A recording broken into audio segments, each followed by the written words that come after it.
Hello guys, ipiplex ko lang yung pinag-trinta sa akin ng anak ko. Pinagtali niya guys, ayan.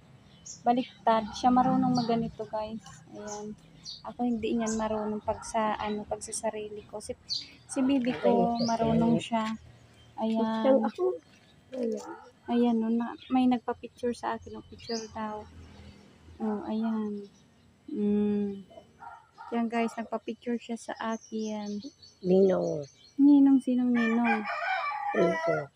Princess hindi Ayan, tinalian ako ni baby. Simula kasi guys, kanina pagising ko, hindi pa ako nagsuklay. Kasi nagwalis ako dito sa harap tsaka sa likod. Tapos nagpahinga ako, maya-maya andito na si Lola Norma, si Lola. Kaya, lumabas ulit ako. Nakatulog ako konting oras. Tinabihan ko si Princess. So, ayan guys.